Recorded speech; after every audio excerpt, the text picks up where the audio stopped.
with Travon Walker. All right, guys, we'll go straight to questions. Let's go to Chip Towers and then Anthony Dasher. What's up, Travon? How are you? Doing good. How are you? Good. Just wondering what your thoughts are on how the defense has played so far and how you expect that to translate with South Carolina, obviously an SEC opponent coming to town. Is the challenge even bigger than what you guys have faced so far?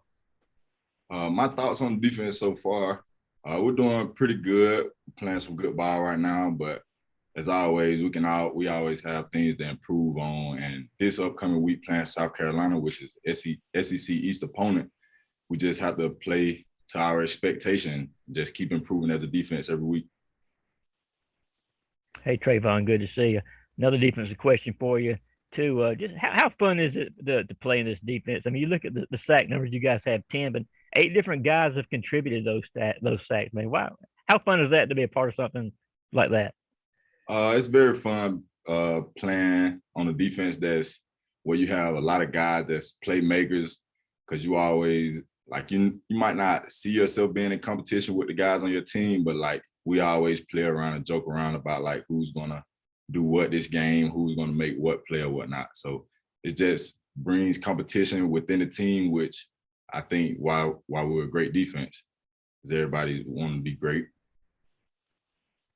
Let's go to Mark Weiser and then Jake Rowe. Travon, you mentioned joking around, playing around. The defense has outscored the other team's offense so far in the first 2 games. I mean, is that something that's been a locker room conversation, or how much pride do you take in that? We really haven't talked about it too much, but that is something that we do take a lot of pride in, because we always emphasize getting the ball on defense and putting up points on defense. As long as they don't score, then they don't win. And if we're putting up points on defense, that's just a positive. Help us contribute to the win. Sorry about that.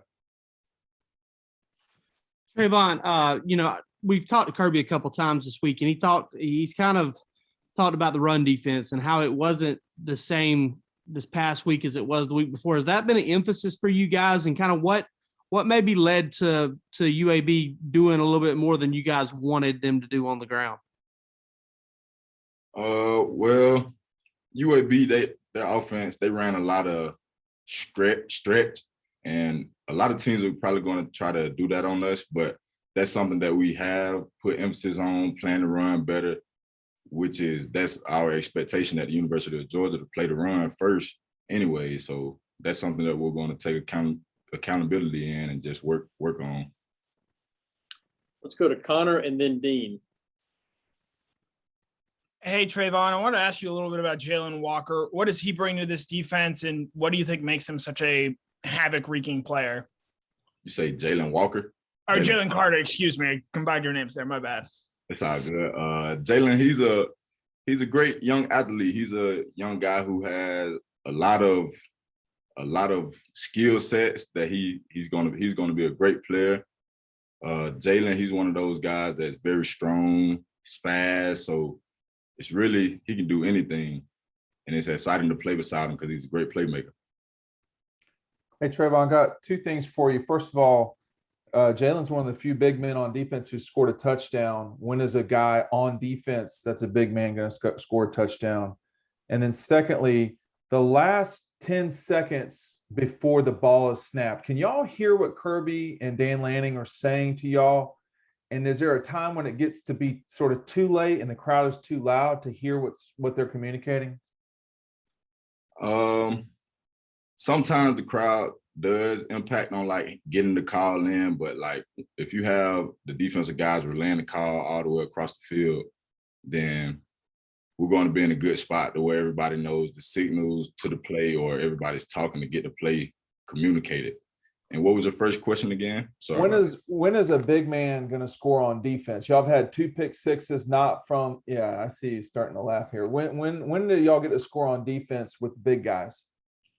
In my opinion, I think we have to get the ball off of the running backs and quarterbacks with strip sacks, or just stripping the ball, period.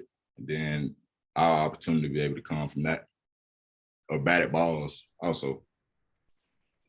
Go to Palmer and then Davis. Yeah, Travon, listening to Shane Beamer today, he was really impressed with Jordan Davis's rundown of the quarterback on Saturday. What was running through your head as you saw Jordan, kind of chasing him down? Going through my head, I've seen it many times at practice when coach has them just covering down to the ball. But when I seen it in the game, I was like, oh yeah, everybody is about to be talking about this and see his true speed. Hey, Travon, we've heard Kirby and a couple of the other defensive coaches use the term elite or not. I guess what makes you either elite or not on a certain play or a certain game? It's just the simple things like doing your job, getting takeaways, and being in the right spot at the right time can make you elite or not. All right, let's go to Jack Duffy from the Red and Black. Hey, Travon, I just wanted to know, for you, practicing this week and preparing for South Carolina, what has been the biggest thing in your mind that the South Carolina offense presents as a challenge to the defense this week? Putting the ball on the perimeter. Like you all stated earlier, this week we didn't do too good against the run, and that's something that we're working to do this week. Stop the run more, less yards. All right, we've got a couple more minutes with Travon. If anybody has a follow-up question, just jump in. Travon, what kind of impact has Will Muschamp had on this defense from the time that he spent with y'all? Going back to the bowl game last year. Coach Muschamp, he's a coach that's been around for a long time, coached a lot of defenses. He's also a guy that brings a lot of energy, like piggyback off of Coach Lannon and all the other coaches. He's one of those guys that's going to bring that juice. Travon and Steen again. I wanted to ask one more thing about the last few seconds before the snap. When y'all are talking, I mean, is it amongst linemen or is it from the secondary forward to y'all? How do you know that you've got the right signal?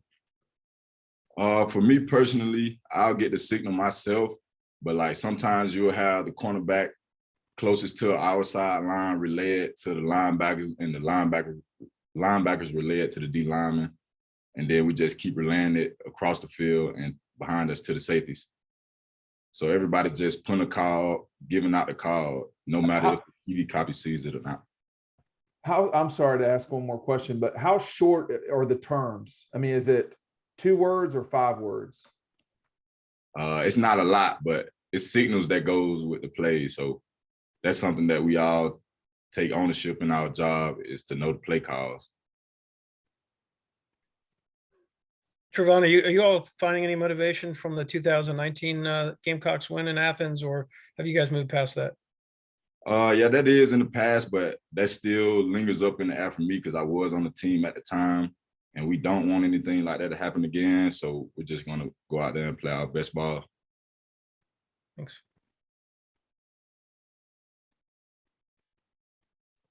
Anybody else for Travon? Okay, Travon, thanks for